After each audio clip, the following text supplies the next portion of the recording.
Karen Young, c'est la femme noire qu'on oublie. Dans la série, dans le récit et dans la mémoire des fans. Elle n'est pas juste la deuxième chasseuse de vampires de la saison 2. Elle est la preuve vivante de ce que devient une tueuse de vampires quand le système ne lui laisse aucun espace pour être humaine. Canoniquement, tout est simple.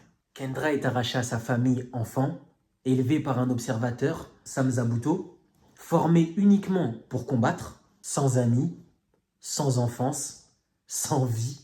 Tout ça, c'est dit clairement dans la série. Pas d'interprétation, c'est juste les faits. Ce que la série ne dit pas frontalement, c'est ce qu'on voit pourtant sous nos yeux. Buffy est autorisée à être une adolescente. Kendra non. Buffy a des choix. Kendra aucun. Buffy a une vie. Kendra a une mission. Il y a même une scène où Willow elle croise Buffy et Kendra à la bibliothèque et Willow elle sait que Buffy c'est la tueuse. Et là Kendra elle est choquée. Comment ça se fait qu'elle sache? Et après Giles il s'explique. C'est là que la sociologie parle, là où la série décide de se taire. Parce que volontairement ou non, Kendra correspond exactement à un mécanisme bien documenté autour des femmes noires. Le rôle de la femme noire, sacrificielle. Celle qu'on oblige à être forte. Celle à qui on refuse la vulnérabilité. Ça en dit beaucoup plus, les séries, sur notre société qu'on veut bien croire. Celle qu'on utilise, puis qu'on efface. Ah, le niveau auquel on a effacé Kendra, c'est une dinguerie. Ce n'est pas inventé. Ce n'est pas l'intention des auteurs. C'est une lecture sociologique cohérente avec des travaux réels, ceux notamment de Hill Collins, Hooks, Crenshaw, Moya Bailey, bref. Ça colle parfaitement à ce qu'on voit à l'écran. Kendra n'a pas le droit à une adolescence, pas le droit à l'erreur, pas le droit à l'attachement. Elle doit être parfaite pour exister. Et dès qu'elle commence à s'ouvrir, dès qu'elle commence à sourire, à reconnaître Buffy comme une alliée, parce qu'au début, entre elles deux, c'est chaud. Les bagarres sont incroyables. Bref, dès qu'elle devient un peu plus qu'une machine, qu'est-ce qui se passe? Bah, elle meurt. Et je vous dis la vérité que quand je regardais petit, je savais qu'elle allait mourir. Je savais. Bref, c'est net. Sans cérémonie en plus. Hein. Elle est tuée par Drusilla. Une mort brutale, rapide et silencieuse. Qu'est-ce qui se passe le lendemain de sa mort? Ah là là, les séries, c'est plus profond qu'on veut bien croire.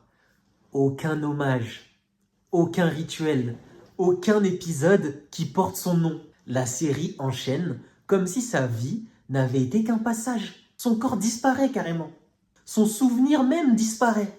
Je sais même pas si vous, les fans du Buffyverse, vous vous rappelez. Bref. Et ensuite, Faith arrive pour la remplacer. C'est ça, la misogynie noire. Dans les fictions. Qu'on soit d'accord ou pas, je mets juste en avant des faits. Pas besoin que ce soit intentionnel, c'est dans le résultat. Kendra n'a pas été traitée comme Buffy, ni comme Willow, ni comme Tara, ni même comme Anya. La série pleure la mort de chaque femme blanche importante. Joyce a un épisode entier. Tara change toute la saison 6. Tara, quel personnage. Oh là là. On va y venir après. Il y a trop de personnages dans cette série. Bref, Jenny Calendar marque la série pour toujours. Kendra, elle, rien. Silence. Une femme noire vue comme une fonction. Une arme. Un pion. Un sacrifice acceptable.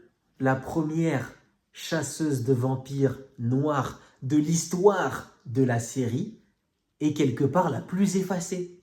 C'est visible. Et ça n'empêche pas d'apprécier la série, hein. C'est pas ça que je suis en train de dire. J'énonce juste des faits. Tirez pas sur le messager.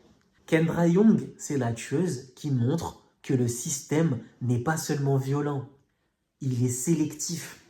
Il décide qui mérite d'être pleuré et qui peut être remplacé. Et dans ce monde-là, la femme noire n'a pas de place pour exister en dehors de son utilité. Kendra n'est pas morte parce qu'elle était faible.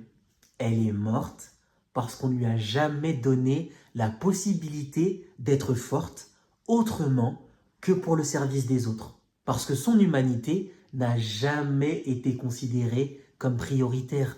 C'est ça, la femme noire qu'on oublie. Et c'est précisément pour ça que Kendra mérite sa place dans l'histoire. Pas comme une note de bas de page, mais comme le miroir de ce que le Buffyverse n'a jamais voulu regarder en face. C'est tout pour moi. Merci d'avoir regardé la vidéo. N'hésitez pas à liker, partager, commenter. Et puis je vous souhaite une excellente soirée.